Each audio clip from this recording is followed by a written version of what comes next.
바울은 자신이 어떤 능력이라 할까? 자기 의지, 자기의 분수를 알았습니다. 자기가 거짓말을 잘하는 것 자기가 알았습니다. 그래서 하나님, 제가 평생에 두 가지를 기도하겠습니다. 허탄과 거짓말을 제가 멀리할 수 있게 해주십시오. 자기 힘으로 안 되니까 하나님의 도움을 구하는 겁니다. 또 한 가지는 물질에 대해서 너무 부하기도 마시고 너무 가난하기도 마시고 필요한 양식을 주십시오 라고 기도했습니다. 그런 자기가 너무 많이 부하게 되면 교만해서 하나님을 떠날까 두려웠다 그랬습니다. 물질이 너무 적어서 남의 것을 탐내고 도둑질하는 사람이 되어서 하나님의 영광을 가려운 자가 될까 두렵다고 했습니다. 자기를 알았습니다. 우리는 물질이 많으면 충분히 갈 수 있다, 관리할 수 있다고 생각하지만 그렇지 않을 사람이 훨씬 더 많습니다. 그의 기도는 물질 때문에 하나님 떠나고 싶지 않습니다. 그런 정말 지혜로운 기도였습니다. 야베스라고 하는 사람은 그 이름 자체가 별로 좋은 이름은 아니었습니다. 고통, 슬픔, 괴로움, 좀 더 의역하면 저주라고 하는 뜻을 갖고 있었습니다. 그의 엄마가 아이를 낳으면서 너무 난산의 고통으로 이름을 지었는데 야베스라, 엄마가 지었다고 그랬습니다. 일반적으로 아버지가 이름을 짓는 게 상식인데 아버지는 돌아가시고 유복자일 가능성이 굉장히 크죠. 엄마가 이름을 지었습니다. 엄마의 소원, 그 가문의 소원을 담아드린 것이 아니고 고통이다 이렇게 지었습니다. 그건 소원이 될 수가 없잖아요. 그만큼 그의 환경은 불우했습니다. 그럼에도 그는 하나님 앞에 인생을 바꾸는 기도를 드렸습니다. 하나님, 나에게 복의 복을 주십시오. 나의 지경을 넓혀주십시오. 하나님의 손으로 저를 도와주십시오. 환난에서 벗어나 근심이 없게 하옵소서. 정말 짧은 기도, 큰 복을 받은 사람입니다. 그가 어떻게 그 이후의 삶을 살았는지는 기록되어 있지 않지만 성경은 그를 가리켜서 야베스는 존귀한 자라, 존중받는 자라 이렇게 표현을 했습니다. 그는 그의 기도로서 절망의 자리에서 포기하지 않고 그 자신을 존귀한 사람으로 바꾸었습니다. 히브리어로 야베스라고 하는 말은 고통이라고 하는 뜻인데 카바드, 귀인, 존중받는 사람, 그는 카바드의 삶을 살았습니다. 절망하지 않고 기도했다고 하는 것이 그 삶의 존귀한 길이 열리게 되었습니다. 지금 우리 한국 사회를 덮고 있는 것은 다 절망입니다. 포기입니다. 낭망하는 겁니다. 사람을 원망한다는 겁니다. 우리 하나님 앞에 절망의 자리에서 나와 기도하는 사람이 될 수 있기를 바랍니다. 그럼 기도라고 하는 것은 뭐냐? 기도에 대한 정의를 여러 가지로 할 수 있습니다. 제가 오늘 다시 한 가지를 더 말씀을 드리면 기도라고 하는 것은 멈추어 서서 거울 앞에서 자기를 들여다보는 시간입니다. 우리가 하루 종일 아침에 세수하고 거울 보고 머리 빗고 화장하고 나갑니다. 그리고 저녁 6시, 7시까지 그냥 거울 한번 안 보고 돌아오는 사람이 있습니까? 바람이 불면 몇 번 더 보겠죠. 머리가 헝클어지니까. 점심 먹고 나면 더 얼굴에 혹은 이빨 속에 다 한 번 더 보게 되겠죠. 우리는 끊임없이 나아가고 질주하고 앞을 향해서 전진하고 달려가는 것이 제일인 줄로 알지만 그렇지 않습니다. 멈추어서는 겁니다. 거울 앞에 자기를 비추어 보듯이 하나님 앞에 자기를 돌아보는 시간이 기도라고 하는 시간입니다. 그래서 기도가 선택이 아니고 그리스도인들에게는 필수입니다. 필수입니다. 자기를 돌아보는 시간입니다. 우리가 오는 길을 멈추지 않으면 잘못된 길로 너무 멀리 와버릴 수도 있는 겁니다. 돌아갈 수도 없을 정도로 너무 멀리 와버릴 수가 있는 것입니다. 예수님께서도 예수님 하신 일이 뭐 부족한 게 있었습니까? 그럼에도 불구하고 성경은 예수님이 하신 일에 식사할 겨를이 없었다고 그랬습니다. 문을 열면 인산이대로 많은 사람이 가는 곳마다 모였습니다. 그럼에도 성경은 이렇게 말했습니다. 예수님께서 한적한 곳을 홀로 가서 기도하시고 홀로 한적한 곳을 찾아가셔서 자기 사역을 멈추고 자기를 돌아봤다는 것, 자기 사역을 점검했다는 것, 하나님과의 관계를 다시 새롭게 했다는 것. 예수님조차도 한적한 곳에 홀로 가셔 멈추었다고 하는 내용을 볼 수 있어요. 기도는 뭐냐? 멈추는 겁니다. 물러섬입니다. 하나님 앞에 멈추어서 자기를 비추어 보는 시간입니다. 휴가라고 하는 의미가 이런 것 아니겠습니까? 그냥 막연하게 집에서 며칠 쉬고 잠자고 잘 먹고 놀다가 복귀하는 것이 아니고, 물론 그것도 필요하겠죠. 그러나 자기를 성찰하고 돌아보는 시간이 그게 재충전의 의미입니다. 시인 반철한 시에 나를 멈추게 하는 것들이라는 시가 있습니다. 보도 불룩 틈에 핀 쓴바귀꽃 한 포기가 나를 멈추게 한다. 어쩌다 서울 하늘을 선회하는 제비 한두 마리가 나를 멈추게 한다. 육교 아래 봄볕에 탄 까만 얼굴로 도라지를 다듬는 할머니의 옆모습이 나를 멈추게 한다. 굽은 허리로 실업자 아들을 배웅하다 돌아서는 어머니의 뒷모습이 나를 멈추게 한다. 나는 언제나 나를 멈추게 하는 그 힘으로 다시 걷는다는 시입니다. 이 시인이 자기의 발걸음을 멈추게 한 것은 우리 사회에서 별로 사람들이 관심을 가져주지 않은 아주 작은 풍경들입니다. 흔하게 있는 쓴바귀, 돌틈에 자라는 것, 제비가 날아가는 것, 도라지를 파는 할머니들, 흔하게 볼 수 있는 일들, 그건 대수롭지 않은 일들입니다. 보잘것없는 일들입니다. 그러나 거기에서 걸음을 멈추며 자기가 다시 걸어갈 새 힘을 그들을 보면서 얻게 된다라고 하는 굉장히 의미 있는 시라고 봅니다. 이제는 질주가 아니라 멈춰섬, 물러섬, 거울 앞에 섬, 이것이 필요할 때입니다. 이것이 바로 기도라고 하는 것의 의미입니다. 오늘은 조국을 위한 기도로 이스라엘 역사를 바꾼 느헤미야의 기도에 대해서 하나님 주신 은혜를 받고자 합니다. 느헤미야, 히브리어 발음으로 하면은 느헤무야, 영어로 하면 니엄마야, 우리는 느헤미야라고 했는데 그 뜻은 하나님의 위로라고 하는 뜻입니다. 이 사람은 바벨론에서 태어났습니다. 할아버지 때의 유다 왕국이 패망해서 집단적으로 강제로 포로로 잡혀갔어요. 거기에서 태어난 사람입니다. 이 당시에 그는 페르시아 제국의 아닥사스다 2세 왕의 술 맡은 관원으로 있었다라고 했습니다. 지금 그런 직책은 없지만 과거에 옛날에 고대 근동사회에서는 이런 직책을 있었던 것을 우리가 창세기 요셉을 통해서도 알 수 있죠. 요셉이 술 맡은 가난과 떡 맡은 가난의 꿈을 해몽하지 않았습니까? 그냥 이것은 미간 말직이 아니고 굉장한 고위직입니다. 옛날의 왕들은 항상 이 암살과 독살의 위험을 갖고 있었습니다. 그래서 자기가 정말로 신이 많은 사람에게 늘 시식을 먼저 하게 하고 그리고 그 음식을 먹었습니다. 그리고 또 시간이 나면 그 측근을 불러서 같이 음식만 먹는 것이 아니고 국사를 논했던 자리이기 때문에 지금으로 말하면 이 직책은 거의 비서실장 아니면 부속실장에 해당하는 상당한 고위직이었습니다. 성경에 나오는 유대 왕국의 패망과 재건의 과정들 한번 화면을 통해서 보시겠습니다. 다윗의 왕국인 유대 왕국이 패망하게 되는 데는 3번에 걸친 공격을 받고 패망합니다. 주전 607년에 여호야김 시대 때 바벨론의 느부갓네살이라는 사람이 침입해 들어왔어요. 이때 다니엘 같은 여러 사람을 포로로 잡아갔습니다. 이때 벌써 국군이 기울었습니다. 그리고 여호야긴 시대 때 또 2차 공격을 느부사라단이라는 사람이 와서 에스겔 같은 사람을 또 포로로 잡아갔어요. 세 번째는 주전 587년에 마지막 왕이었던 시드기야 왕이 두 눈이 뽑히고 그리고 예루살렘 성과 성전이 완전히 불타고 성전 기명들을 가지고 바벨론에 다 가버려. 쓸만한 사람은 다 데리고 바벨론에 포로로 잡아갔습니다.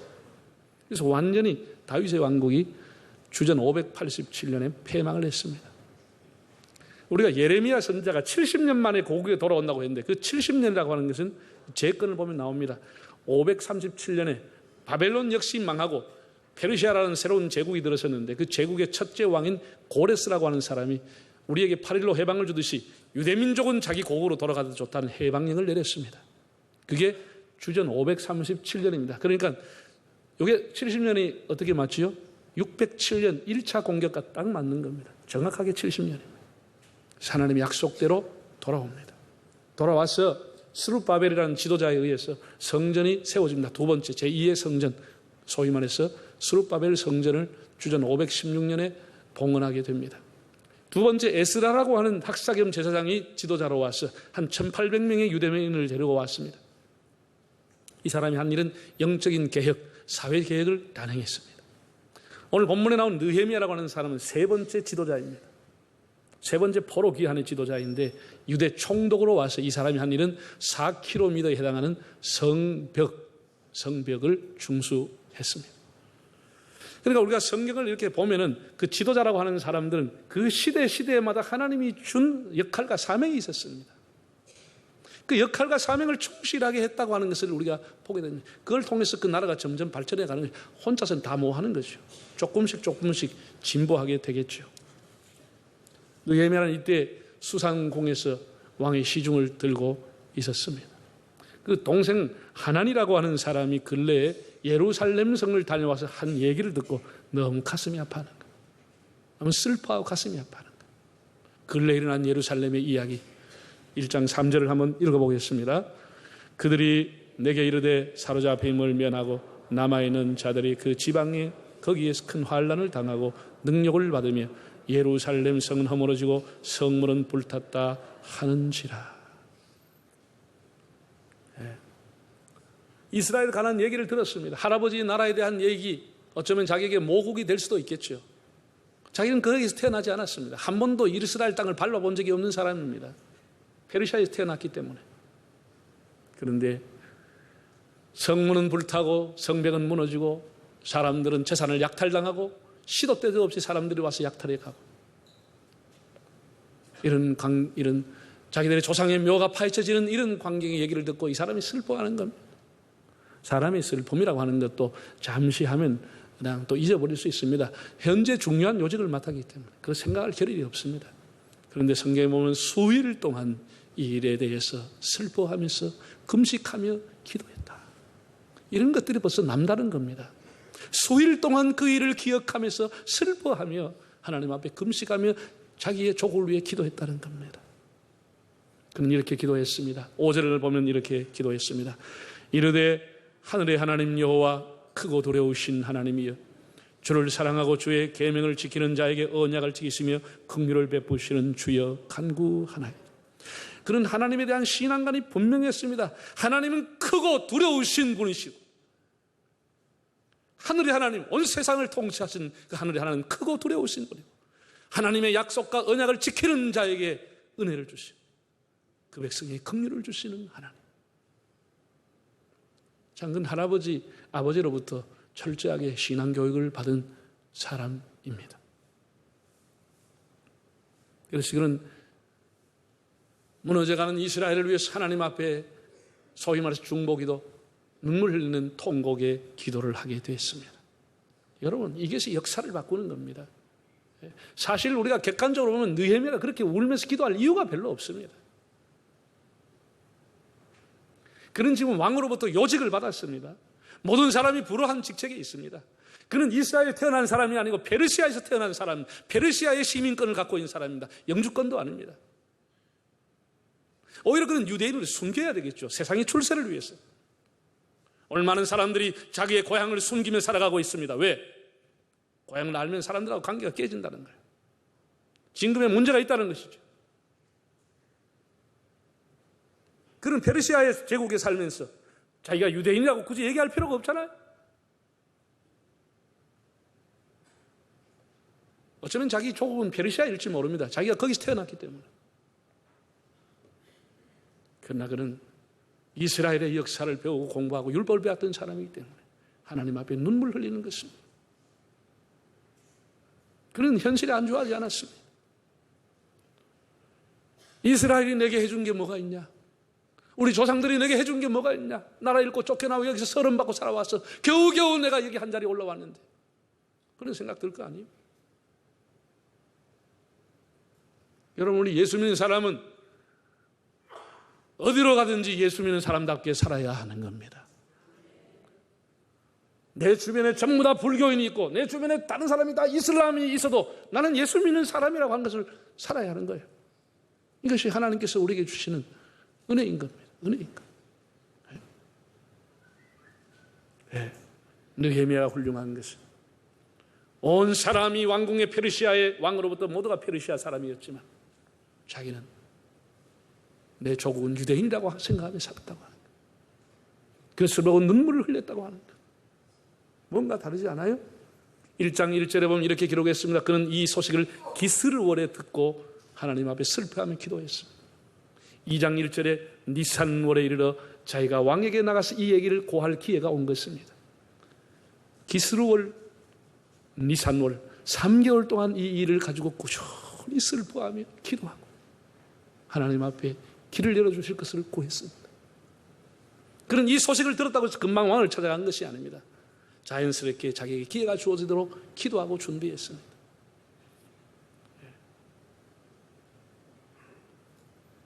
우리가 기도하면 때가 되면 하나님께서 환경을 통해서 사건을 통해서 사람을 통해서 길을 열어주실 줄 믿습니다. 이래서 기도가 중요한 겁니다. 기도하면 하나님이 어느 날 길을 열어주시는 거예요. 길이 열려버리는 거예요. 시온의 대로가 열려버리는 거예요. 기도하면. 이 사람이 아무리 자기 그 족이 아픈 일이 있어도 감히 페르시아 제국의 그 황제에게 가서 얘기할 수가 없는 자리입니다. 그런데 왕에게 얘기할 수 있는 기회를 하나님이 마련해 주시는 거예요. 그래서 이렇게 얘기합니다. 왕에게. 제가 짐작해 보는 겁니다. 술 맡은 관원이니까 조용한 시간에 왕이 혼자 있는 시간에 가서 폐하 이집트에서 온 좋은 포도주가 있습니다. 한 잔 한번 올려드릴까요? 아 그래? 그렇게 맛있는 게 있으면 한번 가져와봐. 그래서 그 왕에게 포도주를 따라 드렸겠죠. 그 왕이 먹어보니까 맛이 있네. 깊은 맛이 있어. 자네도 한 잔 먹어봐. 그러면서 왕이 이 자기 측근인 느헤미야를 보니까 얼굴이 너무 초췌하고 말라있는 거예요. 너무 까칠한 거예요. 까칠한 게 아니라 거칠한 거예요. 까칠과 거칠은 다릅니다. 완전히 얼굴이 이제 거칠한 거예요. 수수 껍데기처럼 거칠한 거예요.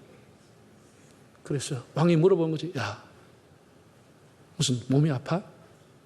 무슨 걱정거리가 있어? 이 사람아 병원에 가서 엑스레이 찍어봤어? 뭐 이런 얘기를 했죠. 예, 미국의 독립운동 하는 그 독립운동 워싱턴 가면 큰 돌로 새기라는데 그 돌에 새기된 거 보면 느헤미야의 스피리트, 느헤미야의 정신으로 독립운동을 한다고 기록되어 있습니다. 느헤미야의 정신으로. 그래서 이제 이 사람이 부임을 했습니다. 총독으로. 그럼 어떻게 하죠? 여러분, 새로운 총독으로 부임했으면 거창하게 총독 취임식을 해야 될 거 아니에요? 환영식을. 일체하지 않았습니다. 침식하지 않았습니다. 그리고 그는 자기의 측근들 몇 사람을 데리고 이스라엘의 지도자 몇 사람을 데리고 조용히 야밤에 다 민정시찰을 나가서 모든 것을 며칠 동안 파악을 했습니다. 이게 지혜롭다는 거예요. 여러분, 사람들은 이렇게 어떤 기관장으로 부임하면 밑에 있는 사람으로 종이 쪼가리 몇 개 가지고 그냥 브리핑 듣고 끝납니다. 우리 뭘 알아요? 밑에 사람 속에도 아무것도 몰라요. 항상 대접받고 그래 하고 결제하고 마는 것이 밑에 뭐가 있는지 몰라요. 문제는 현장에 있고 답도 현장에 있는 겁니다. 그래서 사람 탁상공론으로 끝나는 겁니다. 그래서 밤에 몇 번이나 이렇게 횃불을 들고 가서 다 조사를 내가오는 거예요. 그래서 종족의 지도자를 다 불러 모아서 느헤미야가 이렇게 얘기합니다. 내가 전체를 조사했습니다. 아무도 조사한 사람이 없어. 그게 왜 그렇게 되는지도 원인도 파악 못하고. 내가 조사한 결과는 예루살렘 성벽을 4km를 중수해야 됩니다. 4km가 무너졌습니다. 불탄 문은 10군데가 불타있습니다. 망루는 4개를 다시 세워야 되겠습니다. 자, 이렇게 설계도를 내놓고 얘기하니까 누가 거기 한 사람 말을 할 수가 없죠. 다 알고 있겠습니까? 그러면서 이렇게 지시합니다. 내가 이제 4km니까 42구역으로 나누었어. 한 종족마다, 한 구역마다 100m씩 책임질 것. 목재는 제목은 내가 되어주겠다. 부역은 여러분 스스로 하시죠. 여러분의 구역은 여러분의 손으로, 여러분의 힘으로 감당하시오. 이렇게 명령을 내린 것이죠. 여러분, 산발락과 도비악과 수많은 사람이 방해 공작을 하고 있어가지고 이거는 몇 년에 가도 할 수 없는 일을 이렇게 해가지고 며칠 만에 52일 만에 성벽을 완수해버린 거예요. 자기 사람들이 자기 집 앞에 가서 주야로가 셋불 들고 가 일내버렸어 다. 그리고 그 범위가 크지도 않아. 100m야. 사람이 마음 합치면 얼마든지 할 수 있는 거야. 국가가 재원이 없는데 다 국가 돈으로 할 수가 없잖아. 그러니까 네가 책임지고 하라는 거야. 내가 재료는 내주겠다. 그래서 52일 만에 딱 끝나고 나니까 여기 뺑 둘러가는 게 하나도 차이 안 나고 쫙 맞게 정확하게 끝나버렸어. 이게 예사로운 일이에요. 이게 하나님께서 은혜를 주니까 그렇게 되는 거 아니겠습니까? 이게 지도자의 능력이라는 거예요. 능력이라. 그가 어떻게 역사의 새 아침을 맞이했습니까? 예? 그는 정말 기도에 자기 승부를 걸었습니다. 자기 인생을 던졌습니다. 자기가 희생할 각오를 하고 민족을 위해서 자기 몸을 던지기로 결심한 겁니다. 예? 다시 제가 얘기하죠. 자, 보세요. 스룹바벨에 의해서 패망했던 이스라엘이 70년 만에 돌아와서 예루살렘 성전을 지었습니다. 한 5만 명이 돌아왔습니다. 참 어렵게 예루살렘 성전을 지었습니다. 주전 516년에 성전이 봉헌되었을 때 모든 사람이 소리 높이 울었다고 그랬습니다. 감격에서 울었다고 그랬습니다. 무너졌던 성전이 다시 지어졌을 때. 그렇지 않겠습니까? 그리고 난 이후에 이제 하나님께서 그 시대에 필요한 또 에스라라고 하는 사람을 움직여서 학사 겸 대학자입니다. 에스라가 역대기 상가를 기록한 사람입니다. 에스라가 와서 영적인 계획을 다. 성전은 뻗쩍 서 있는데 사람들이 안식일 안 지켜, 율법 안 지켜, 안식일 날 장사하고 다녀. 이거 에스라가 견딜 수가 없네. 조사해 보니까 막 유대인들, 막 이방인들, 모압 사람 막 결혼을 함부로 했어. 그것도 지도자들이. 그래서 에스라가 모세의 율법을 세우기 위해서 법을 전하고 계획을 단행했습니다. 단행했는데 너무 심하게 한 거죠. 계획을 심하게 했습니다. 그래서 아내가 유대인인데 유대인 아닌 남자와 결혼했거나 남편은 유대인인데 유대인 아닌 여자와 결혼한 사람을 다 실사하고 조사를 해가지고 수많은 사람들 가족까지 다 추방시켜버렸어. 가나안 땅에 못 할 너희들은 순혈을 주의가 아니기 때문에 다 쫓아내버렸어. 그러니까 여러분, 이 사람들이 쫓겨났어요. 쫓겨난 사람이 가만히 있어요? 저끼리 뭉쳐가지고 밤마다 친정 공격하기 시작하는 거예요. 밤마다 와서 사람들이 뭐 해가지고 길도 얼마나 잘 알아. 자기들이 다 아니까 와서 밤에 와서 다 훔쳐가고 다 뺏어가고 사람 잡아가고 이래가 완전히 성벽이 다 무너져 보고 완전히 그냥 나라가 치안이 엉망진창이 돼버린 거예요. 근데 이 사람은 영적인 지도자이지 정치적인 지도자가 아니니까 어떻게 군대를 동원하고 이런 건 좀 못하는 거예요. 사람은 다 자기 은사 따라 하는 거예요. 이런 와중에 있는 거예요. 이런 개혁이라는 게 얼마나 어렵습니까?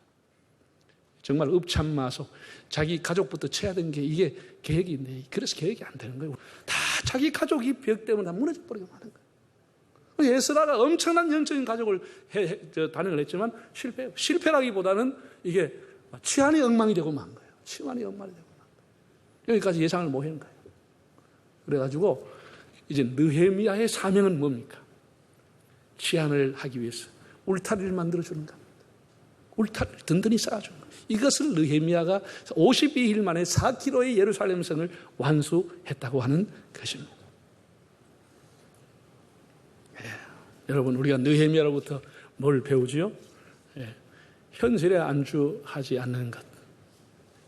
그런 요직에 있었습니다. 모두가 부러워하는 그런 왕의 신임을 받았습니다. 그러나 자기 조국이 패망하고 허물어진다고 하는 소식을 듣고 가슴이 아파 금식하며 기도하며 자기가 그 일을 위해 헌신할 꿈을 갖게 되는 겁니다. 기도를 하게 되는 겁니다. 기도는 미래를 잉태하는 겁니다. 기도는 미래를 잉태하는 겁니다. 그는 특별히 걱정만 하지 않고 우선 자기가 할 수 있는 일, 현재 자기 위치가 할 수 있는 일을 찾았습니다. 그것이 뭡니까? 기도하는 일이었습니다. 현재 자기가 할 수 있는 일은 기도였습니다. 사람들이 기도에 대한 오해를 합니다. 두 가지 극과극입니다. 하나는 기도를 이렇게 생각합니다. 그 기도 말이야. 사람이 할 것, 지가 알아서, 지가 계획하고, 지가 준비하고, 지가 하면 되지. 그런 것까지 하나님 앞에 구하나? 사람이 자기 할 일을 자기가 책임져야지. 뭘 하나님 앞에 기도해. 굉장히 이성주의 합리적입니다. 자기가 하면 된다고 생각합니다. 그런 것까지 뭐 하나님 앞에 기도할 필요가 있냐. 이렇게 기도할 필요 없다고 생각합니다. 자기가 하면 된다고 생각하는 사람. 두 번째 부류의 사람은 또 완전히 신비주의자입니다. 뭐야, 기도가 만능이야. 만사는 다 기도로 이루어지는 거예요. 다른 거 할 필요 없어. 기도만 하면 돼. 기도만 하면 된다고 생각하는 사람이 있는 거예요. 아무것도 준비 안 하고. 느헤미야는 기도하면서 자기 해야 될 일을 계획하고 준비하고, 왕이 자기에게 물었을 때는 어떻게 내가 답변을 드리겠다는 계획을 하나하나 다 준비하면서 기도를 한 것입니다. 기도와 함께 주도 면밀한 준비를 했다고 하는 것입니다. 여러분이 할 일을 준비하면서 하나님 앞에 기도하는 거예요. 내가 할 일을 준비하고 계획하면서 하나님의 은혜와 지혜와 도움을 구하는 것입니다. 이것이 하나님이 원하시는 기도의 방법인 겁니다. 기도의 방법. 이게 느헤미야의 기도였다고 합니다. 우리가 할 수 있는 것은 기도하는 겁니다. 여러분, 느헤미야는 선지자가 아닙니다. 그는 공직자로서 청렴하게 자기의 주어진 시대적인 사명을 감당했던 사람입니다. 여러분이 회사에 다니든지 공직자가 되든지 어떤 자리에 있든지 그 자리를 불문하고 나라를 위해서 유익한 일을 하기를 바랍니다. 애국한 일을 하십시오. 나라를 세운 일을 하십시오. 우리가 할 수 있는 일은 우선은 기도하는 일입니다. 역사를 바꾼 느헤미야의 기도처럼 결국은 세상을 움직이는 것은 하나님의 힘입니다. 하나님 뜻입니다. 하나님 앞에 조국을 위해서 기도하는 여러분들 다 되시기를 바랍니다.